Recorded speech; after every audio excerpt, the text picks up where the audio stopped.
Ah, bonjour, je vous avais pas vu. C'est Monsieur Lavoine, comment allez-vous? Bon, vous m'excusez, hein, je suis en train de me remettre un petit peu de crème. Je prends soin de ma peau. Vous le saviez? La peau, c'est un outil super important dans les défenses du corps humain. Ben oui, tellement important qu'on lui a attribué le terme de barrière naturelle. Vous le saviez? Allez, je vous explique.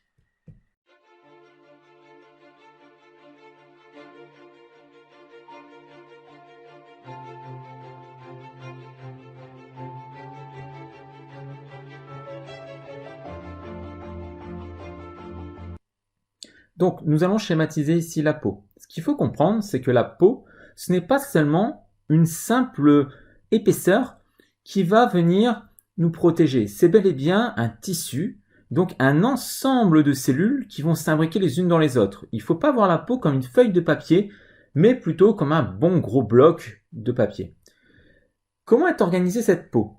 Cette peau, elle va délimiter l'intérieur et l'extérieur de notre corps,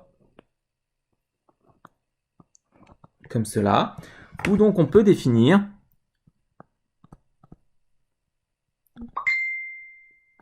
l'extérieur et l'intérieur.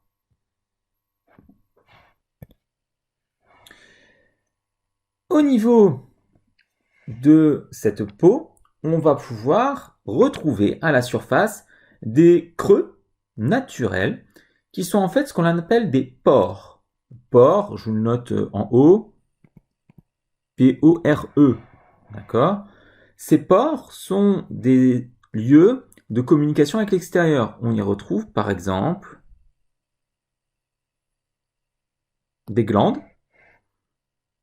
qui peuvent être plus ou moins importantes. Et dans ces glandes,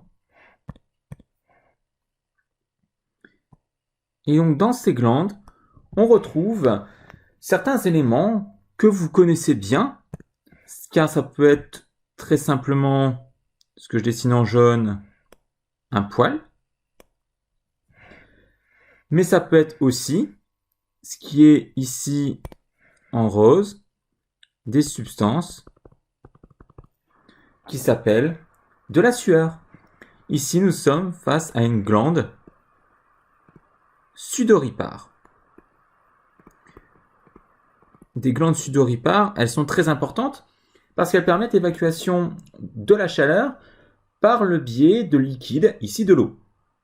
Donc, vous avez des glandes sudoripares partout sur votre corps. C'est pour ça que vous êtes capable de transpirer des mains, du front, du dos, bref, de partout. Au niveau de ces zones pilifères, donc pour les poils, on va retrouver aussi associé à cela une glande qui va produire une substance grasse qu'on appelle le sébum. Le sébum, généralement, vous les ados, vous connaissez ça parce que c'est ce qui provoque des fois des petits boutons au niveau de votre peau, bref, des boutons d'acné. Et ce sébum, il a un rôle important parce que ce sébum, il vous permet d'empêcher le développement des microbes au sein de votre peau. Le sébum est acide et cette acidité ne plaît pas beaucoup aux micro-organismes pathogènes. Alors, oui, c'est bien, mais finalement, c'est assez simple. Mais ça, c'est seulement si on prend l'entièreté de la peau. Là, ici, vous avez une première couche que je vais hachurer. Cette première couche, c'est ce qu'on appelle l'épiderme. L'épiderme, c'est vraiment la couche la plus extérieure et elle est kératinisée. Elle est kératinisée, c'est-à-dire qu'elle est beaucoup plus rigide, beaucoup plus dure. Elle a de la kératine. Et cette kératine, c'est ce qui permet à votre corps de résister au dessèchement, de résister à des frictions, des froissements, des abrasions. Et ça, c'est quand même vachement important. Il faut comprendre que votre épiderme est renouvelé tous les 20 à 40 jours. Donc, régulièrement, ces cellules vont se retirer. C'est ce que vous perdez quand vous pelez, quand vous avez pris un gros coup de soleil. En dessous de l'épiderme, on va retrouver une autre couche que l'on va appeler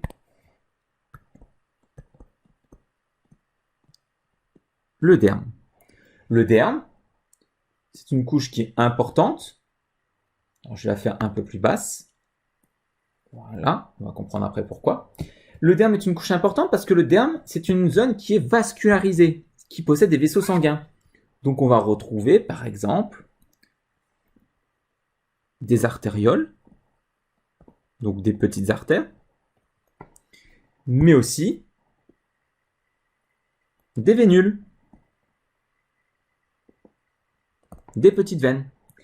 Et ces petites artères, ces petites veines vont communiquer. Alors je ne fais pas tous les embranchements ici pour éviter de surcharger le schéma, mais on a beaucoup de petites connexions. C'est pour ça que quand vous vous coupez, si vous vous coupez que l'épiderme, eh ben, vous ne saignez pas, limite vous ne le ressentez pas. Pourquoi? Parce qu'au sein, donc au sein de votre derme, on retrouve certaines cellules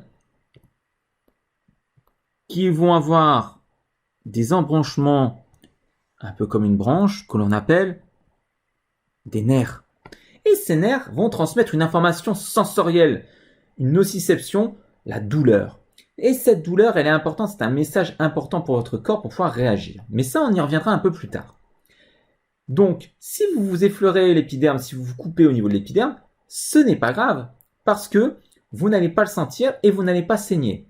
Par contre, si vous apercevez du sang, c'est que vous êtes déjà dans le derme, et généralement, vous ressentez des picotements, vous ressentez une petite gêne, et vous faites comme si vous n'aviez pas mal. Oui, on vous connaît, vous êtes tous des chochottes. Conjointement à ça, au niveau de mon épiderme, donc je reviens dessus, on va retrouver des micro-organismes en verre qui vont s'y développer et qui vont apprécier de s'y développer parce que ce sont des micro-organismes que l'on appelle la flore bactérienne. Et cette flore bactérienne, elle prend de la place. Elle va retrouver tous les éléments qu'elle a besoin pour se nourrir. Et comme elle aime ce qu'elle retrouve, eh bien, dans ce cas-là, les microbes pathogènes mauvais ne pourront pas s'y développer. C'est pour ça qu'avoir une bonne hygiène de peau est très important et que l'excès de lavage des mains, l'excès d'utilisation de solutions hydroalcooliques va nuire à cette flore bactérienne et permettre un dépôt plus facilité des micro-organismes pathogènes.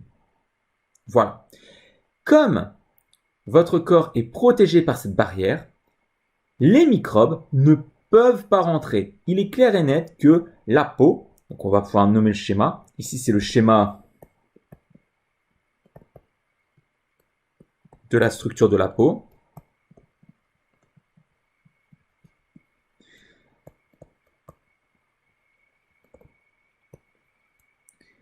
Il est clair et net que c'est imperméable. Les microbes, s'ils essayent d'entrer, ils sont stoppés.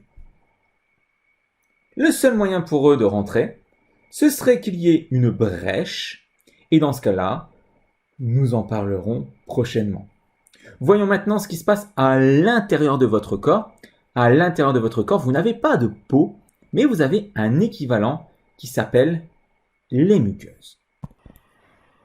Donc les muqueuses, on va les retrouver à l'intérieur de notre corps. Ça va être des défenses, des barrières, qui vont fonctionner de la même manière que la peau, c'est-à-dire c'est une couche de cellules imperméables qui ne laisseront pas passer les microbes. Les muqueuses, elles sont en contact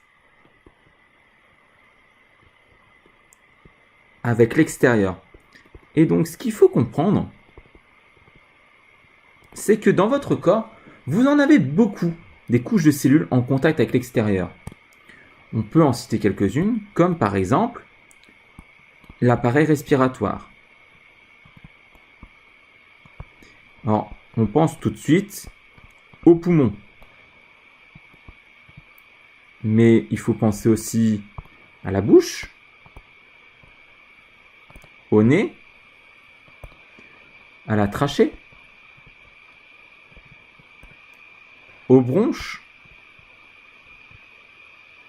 etc. Tout l'appareil respiratoire, tout ce que vous avez déjà vu normalement en 5e, est susceptible d'être attaqué par des microbes que vous inhalez en inspirant. C'est pour ça qu'il existe des muqueuses qui vont produire du mucus, qui est une substance collante, acide, qui va piéger les microbes. Et ce mucus, généralement, c'est ce que vous mouchez. Et oui, vous avez des cellules avec des petits cils qui vont produire du mucus, donc des glandes qui produisent du mucus. Et ces cellules vont capturer grâce à ce mucus, et ce mucus sera évacué, soit en se mouchant ou en crachant, soit en étant digéré. Et oui, c'est un petit peu dégoûtant en fait. Mais c'est comme ça que nous fonctionnons depuis longtemps. On retrouve aussi les muqueuses au niveau de l'appareil digestif.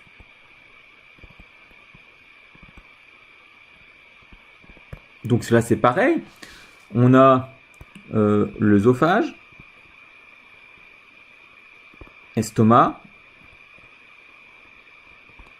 intestin, avec un S, c'est pour les deux intestins, etc. Nous avons aussi l'appareil génital. Donc, que ce soit au niveau du pénis, au niveau du vagin, au niveau de l'utérus, etc. Et l'appareil urinaire.